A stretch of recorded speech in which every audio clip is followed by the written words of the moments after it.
Ẹ jẹ́ ká fò, ẹ jẹ́ ká wí, ẹ jẹ́ ká bọ̀, ká sọ fún wọn pé ó ti tó.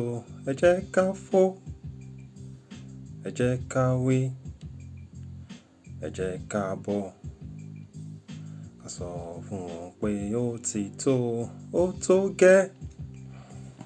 Man, I titled this, Parents, Guidance, please listen to your children. They need to be heard, and they must be heard. Parents, guidance, please listen to your children. They need to be heard, and they must be heard. Yeah, I just watched a clip like a few minutes ago. That was from Daddy Freeze platform on Instagram. You can check that out on Instagram or on YouTube. It's right there. Daddy Freeze. It was about a lady that went into a church and that was carrying she carried a placard saying that has the hashtag #EndSARSNow. I think the lady had an experience, and she experienced something brutality from the SARS about 2-3 years ago, something like that, according to her story. And she never mentioned anything about it to anybody until that interview. I think that kind of like propelled her to went into the church with the placards that read #EndSARSNow. She narrated her story, so if you want to check that story, go find it on the Freeze platform. And I've seen other stories, like similar stories. I had my personal experience as well, and I was talking to a friend yesterday. I mean, like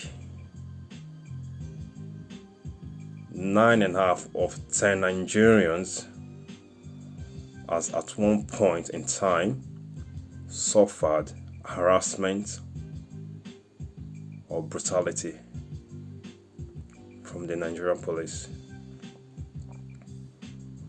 It's not something that just started yesterday. It's not something that just started last year. This has been ongoing.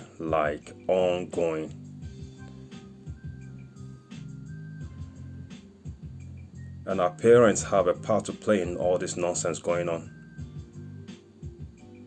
That's why I titled this, Parents, Guardians, please listen to your children.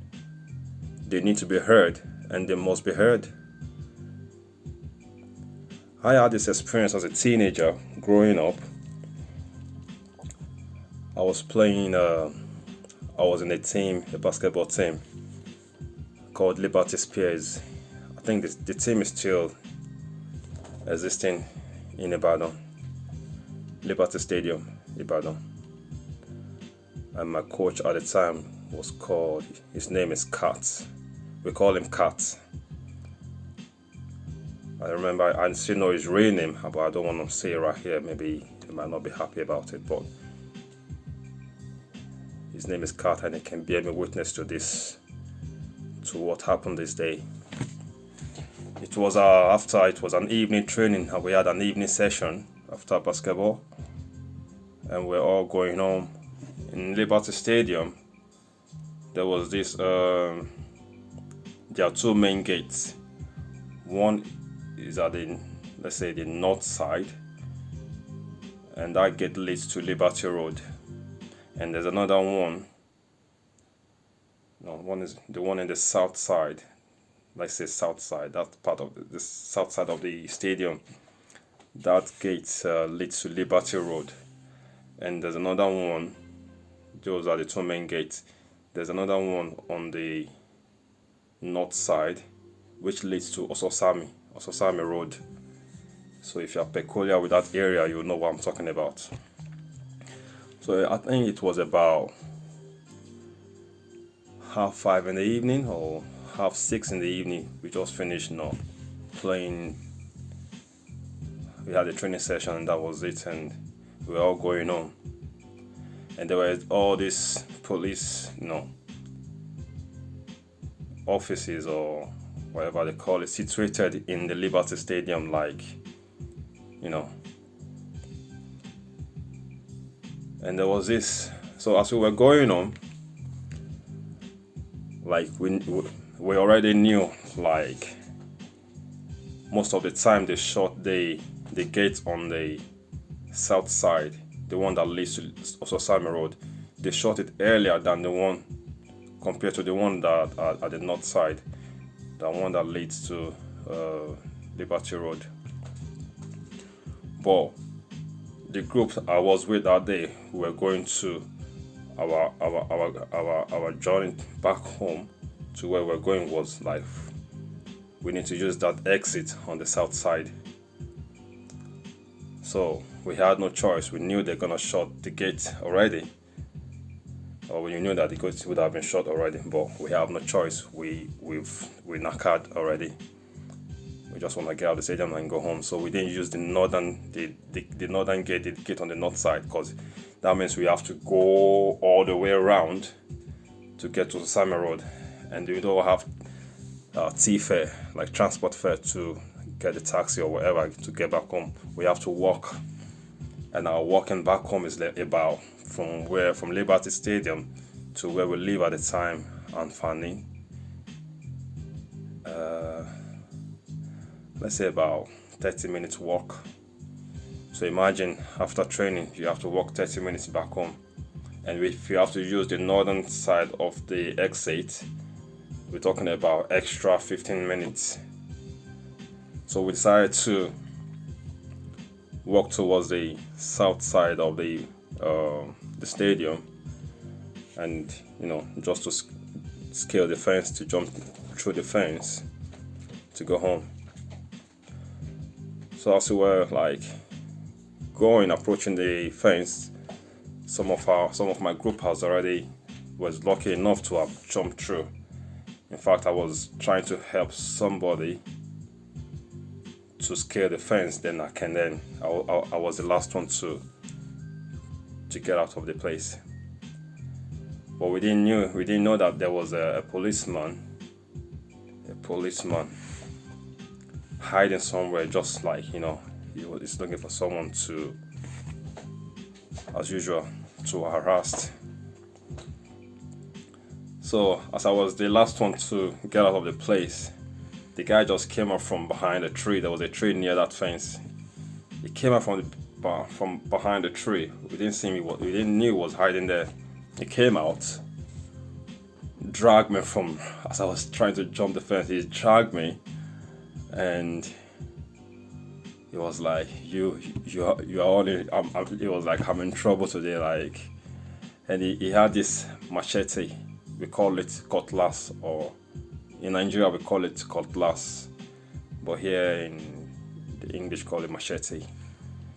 So, because I was struggling with him, like, I just want to get off him, he grabbed me like really tight, and because I was struggling to get off his grip, he was about to, in fact, he wanted to hit me, or he tried to hit me with the cutlass, the machete. But luckily, I blocked it. I kind of like, he was trying to hit me that way. So luckily, I blocked it. I blocked it with my left hand. And I still have the scar right there. Those are the scars somewhere there. There. I blocked the hit, and he dragged me to they have a little station, police station right there in the Liberty Stadium. He dragged me in there, and as we were tossing, and the whole argument was going on, like, why did I want, like, we've been scaling the fence, and they just have to arrest me for scaling the fence, or for trying to attempt to scale the fence. I was like, but this gate should be open till 7:30, but you guys decided to lock it earlier.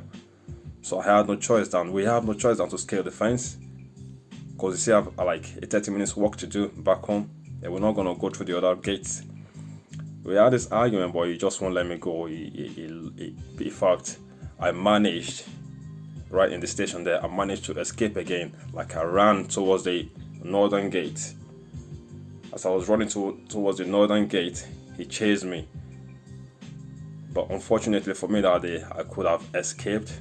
But as I got to the main gate to get out, a truck was coming in.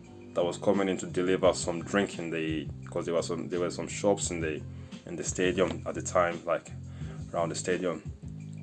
So as soon as I was getting to that gate, that truck was coming in. There was no space for me to like squeeze myself out, and they grabbed me again. And he started unleashing this like with his machete, like striking me, hitting me like from every angle. But the one I remember vividly was that one that he wanted to strike me right across my face, and I blocked that.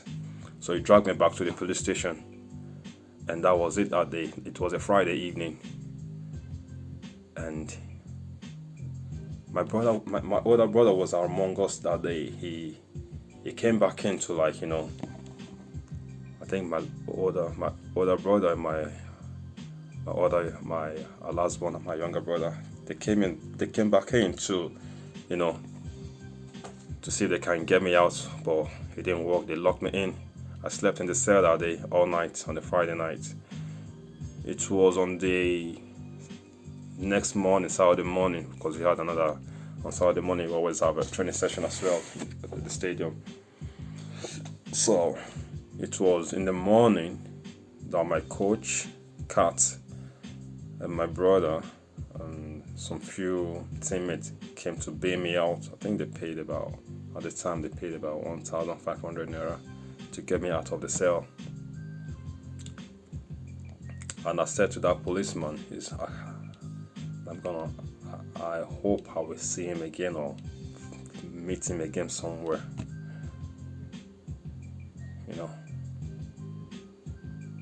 I was in the cell all night long. And the funny part of the story, and this is where I'm going, like where I said parents should please listen to your children, because they need to be heard and they must be heard. At the time, when my siblings got home, they couldn't tell my parents what happened. They asked. I think it was the next day my brother was telling me, like, if mom or dad should ask me where I was last night, I should tell them I was at my friend's house. That I spent the night at my friend's house. We have a neighbor like down the street as well, so that was my only excuse to tell them where I was the night before. Because the moment that you tell your parent, or the moment they tell them, or I tell them I was in the police cell last night, they wouldn't even want to ask you what happened or how did that happen. The first thing first, they're gonna unleash like serious beating before they now ask you what happened. Same experience, this lady that I saw the clip, same experience she had. She was harassed while she was in the university by the so-called SARS. And she couldn't tell her parents when she got home, like, this is what happened, because they're going to attack her, like, yeah, we've been noticing you've been a wayward child, blah blah blah, before they even hear you out. I had a chat with a friend yesterday, both living not far from me here. He was narrating a story to me yesterday, like we were just having a chat about this EndSARS that's going on in Nigeria, and we just having a chat, like updating each other, or just like we are so concerned about what's going on. But here we are, we can't do much, but we just need to lend our voice, whichever way we can, in any which way we can lend our voice, we have to. And this just prompted me, like, I just need to do this today. Yeah. He was narrating a story about he used to live in Nigeria, same in Ibadan, and he has an older brother that used to live in the UK. The guy came for a visit to Nigeria, and he went to pick him up somewhere, but because he picked him up, and on their way home or somewhere, they got arrested by the police, and straight away to the police station, and and later on they got he rang his dad,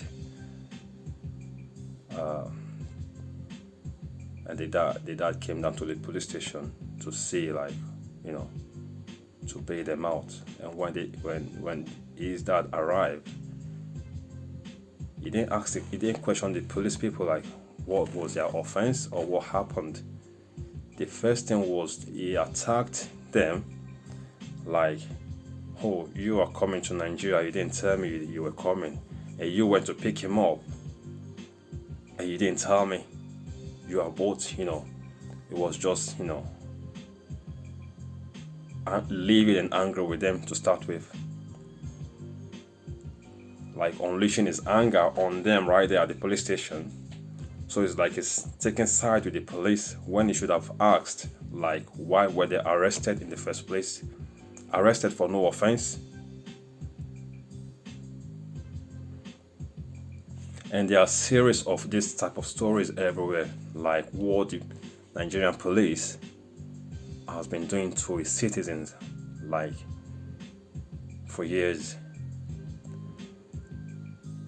And most of the time, our parents have not really helped. Like, you go to school, you get smacked, you get abused or you get beaten in school. You come back home, you can't really tell what happened, because we have that Nigerian mentality, like, you have to respect your elders. Your elders can do anything, do whatever. Even when the elders are wrong, they are still right, like, because they are older than you. You just need to zip your mouth. And that has brought us to this level of where we're having this EndSARS protest right now. Because this should have ended like many years ago, because if we've not been instilled without fear of zip your lips or respect your elders, this won't be happening today.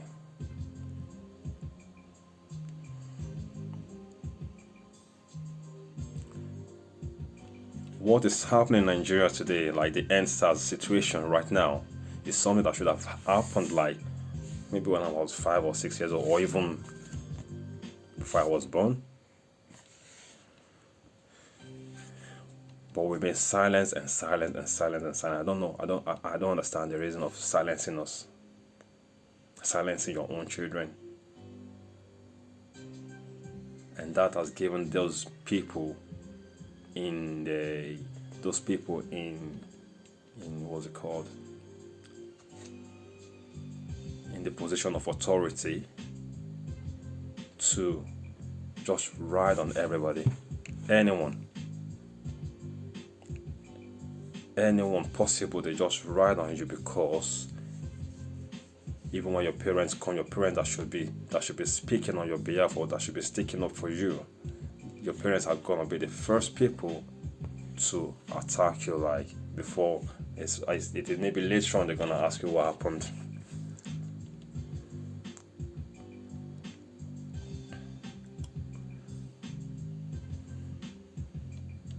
We need to reorientate ourselves. Parents need to listen to their children. Before even taking any sides, you need to ask your child what happened. Or even you should parents. There's this thing, like, we respect our elders, but I think there's this thing lacking in our society. Most of the time there's this, like, bond, like a situation where your child can sit down with you and talk to you freely, like, this is what happened today, or this is what I experienced, without fear of being lashed or smacked, or what's that you're gonna say, or mommy gonna say, or what's daddy or mommy gonna do, because they just believe like the moment you just say something like that, you straight away you are one wayward child and all that.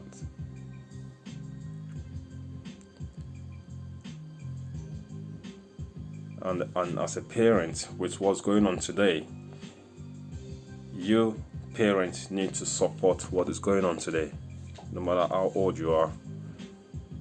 We've left this for too long. Parents has left this for too long. If what is happening today should have happened like years and years ago. We gave our parents, like, I don't know if I should say maybe they are overprotecting us, or they are protecting us, or should I say we were sold out. I know they didn't sell us out. I just said maybe overprotection. We were overprotected, and we were instilled with too many fears. The elderly fear and the religious fear. And I'm glad the youth today, the people today are like standing up, like, we can't take this anymore. It's not, that is enough, and that is really enough. So if you're a parent or guardian and you're still in that, like, that shell, that, where you just can't let your child, like, be a child, or you can't just, like, the moment your child says something, you want to slap that child before you even listen to what that child want to say. It's wrong, man. It is wrong. A lot of abuses has happened. To teenagers and young adults and children, but because of fear of what mom or dad gonna say, or what mom or dad gonna do, they keep it to themselves for years, and they are like hurting inside.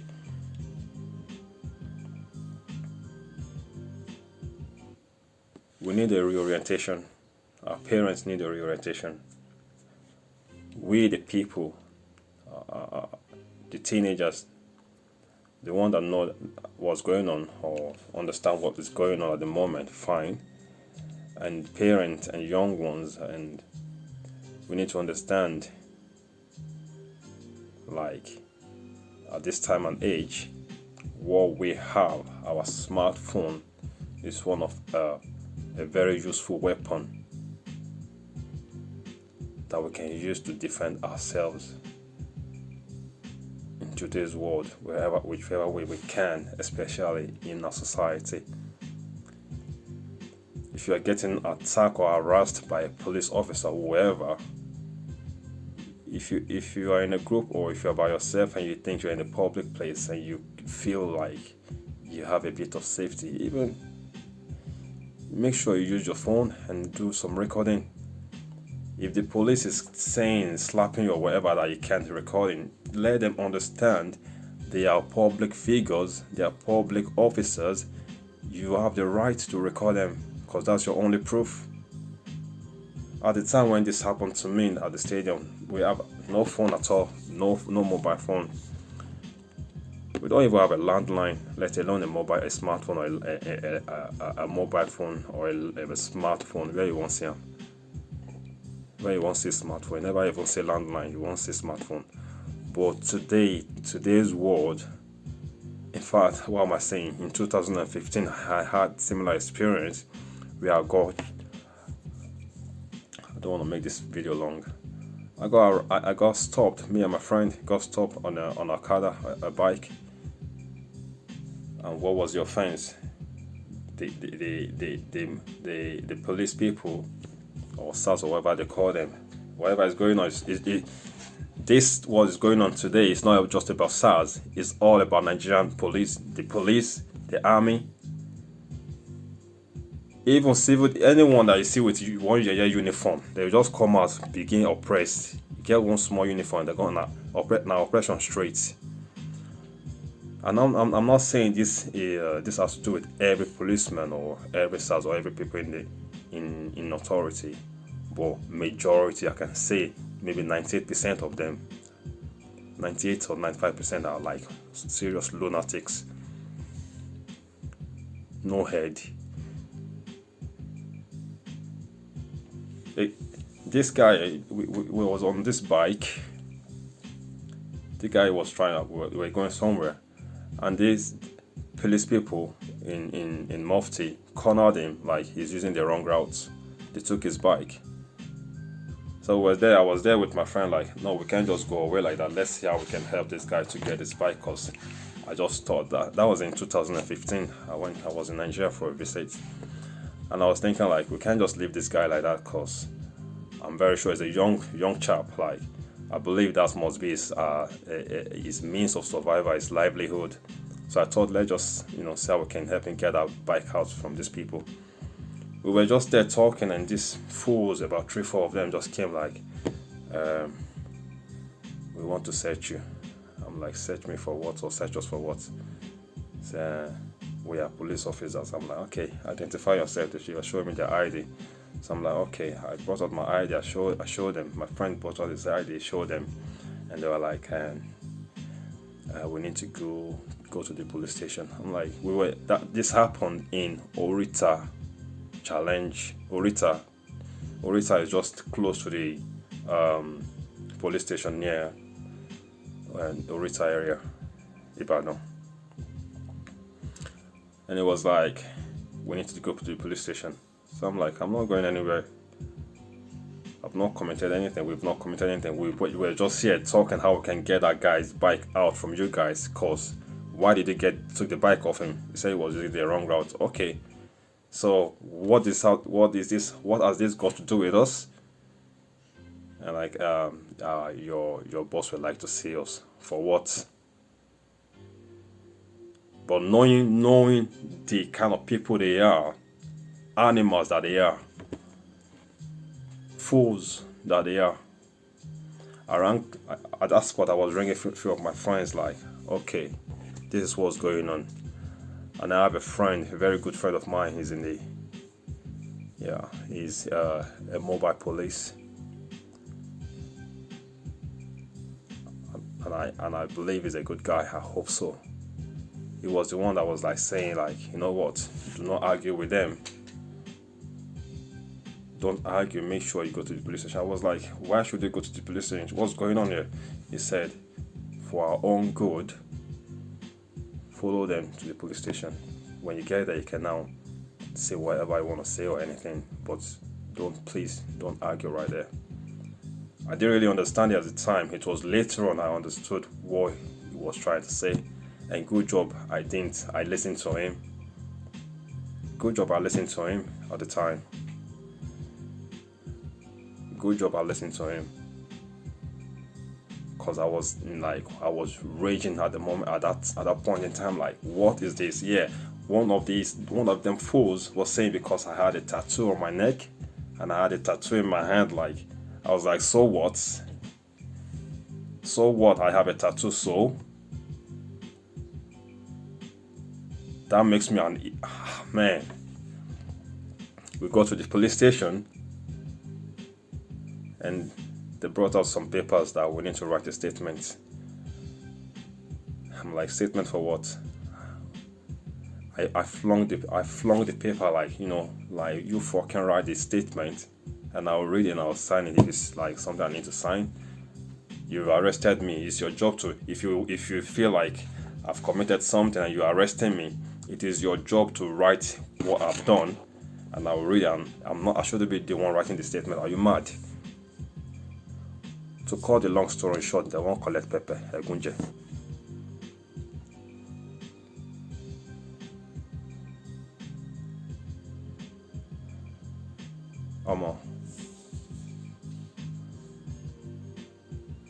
I'm not gonna go too long on this video, and I don't know the lady's name, the lady that went into a church with that placard that says "End SARS now." I really commend her courage, because I saw the clip. She was threw out of the church, like, get out of here, what are you doing here? And all through, according to her story, all through the sermon in that church that few days ago, the church never, the pastor, whoever, the elder in that church never turned to address what is going on in the society, like to even say anything to the congregation or preach against police brutality. And I've once sent long, like, was it 2018? I posted this comment somewhere on YouTube or somewhere. Like, if you really want to see a revolution in Nigeria, I'm not talking about revolution with like carrying guns or weapons. I'm talking about like mental revolution, a reorientation, a positive change. This has to start from our religious places like churches and mosques. That revolution has to start from these places, because these people, man, I wonder what people still do in churches these days. There are some people, there are some good pastors and all that, like very few in Nigeria that really preach the gospel. What Christ would want us to do, or what Christ would have expected from these people. But majority of them, all this, man.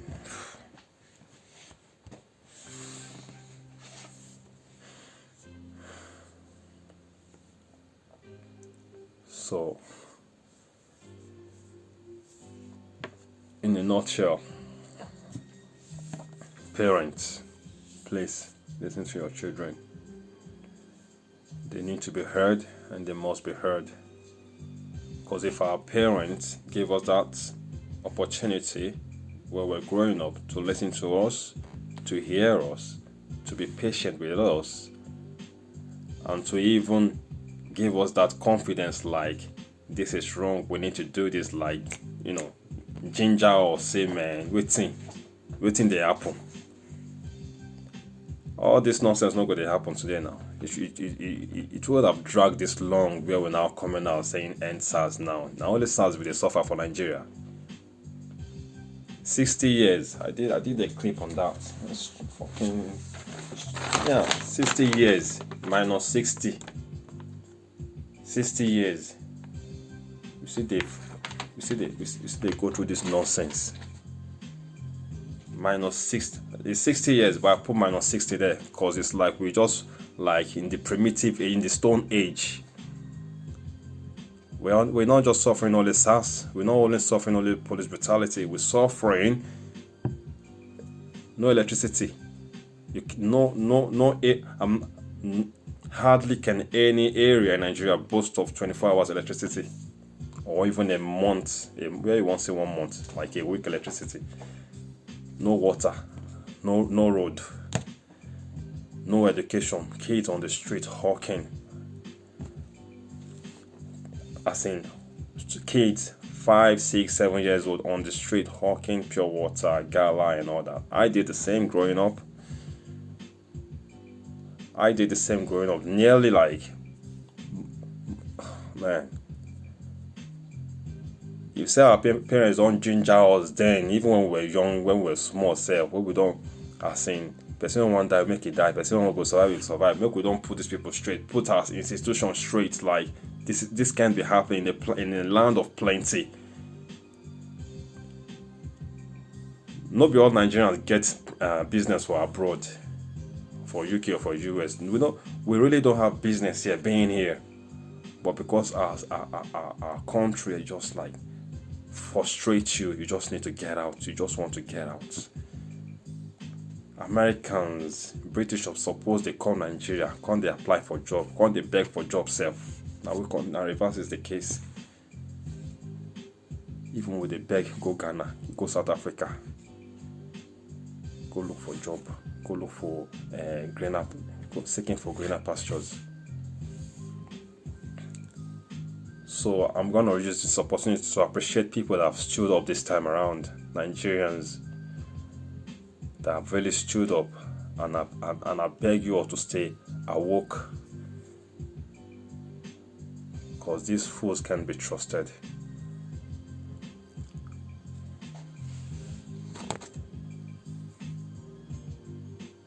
It's a total. I mean, it's a time for a change. and I'm coming to do another clip sometime this week, and I'm gonna title that a boycotting season. A lot of people need to be boycotted too. I mean, if you can't identify with the struggle going on in Nigeria with the Nigerian people, and you call yourself a celebrity, you call yourself a superstar, and you can't identify with the struggle for freedom of expression, freedom of speech, to good governance, if you can't identify to the struggle to what the people are going through, then you ain't no celebrity. You are just a moron. I saw a tweet by AJ yesterday. Even PDD will not be Nigerian. PDD will not be Nigerian. On Instagram posted #EndSARS, #EndSARS since like 3 days now.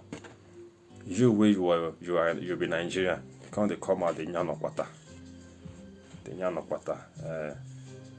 Okay. To the Nigerian people.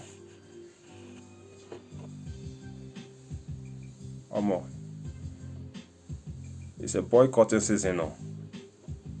If you are not on our side, then you are not on our side. Day your day. If you are not on the side of there's another thing we really need to ponder about. Like, does black life really matters? Does black life really matters? If you're a black person, if you're a Nigerian in Africa, or even black person wherever you are, you're in the diaspora and you don't feel like you want to lend your voice to what is going on in Africa, and you are out there singing, shouting Black Lives Matters, like a song like Burna Boy said, like, before you were African, before you became anything else. You were a Nigerian before you became anything else. So if you are out there calling Nigeria a zoo, of course it's a zoo. It's even worse than a zoo. It's a jungle. I call it hell on earth, a prison. I call Nigeria a prison in hell. But having said that, we still have to lend our voices and do whatever we can to make sure there's sanity in that society. Because what's the point saying Black Lives Matters? You want Oyinbo to treat you like what? When your own people back home, they treat your own people like chicken. I said they just keep people anyhow. Every single day you go hear one person die by fucking straight bullets, by one police or the other. Does black life really matters? Does it really matters? Because if you ask me, all life matters. All life matters. It's not just black or white or whatever. All life matters. But ask yourself, does black life really matters? If you, as a policeman, is killing your own people, or you as a governor or as a politician, you're embezzling the money that was meant to build a school or infrastructures for your own people. 60 years, nothing never get light. Now the crease. Can they tell me Black Lives Matters? It's a boycotting season. I'm coming back on that.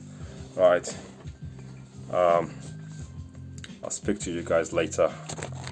And if you feel like dropping a comment on this clip, please do. And if you feel like criticizing me, I beg, go ahead. We all there. We there. Criticize me, drop your comments, thumbs up or thumbs down, whichever one you feel like. But what needs to be said has to be said. Our parents, once again, please listen to your children. They need to be heard, and they must be heard. Like there's a saying in Yoruba language that says, "Ọmọdé gbọ́n, àgbà gbọ́n, la fi dá ilẹ̀ Ifẹ̀." Ọmọdé gbọ́n, àgbà gbọ́n, la fi dá ilẹ̀ Ifẹ̀.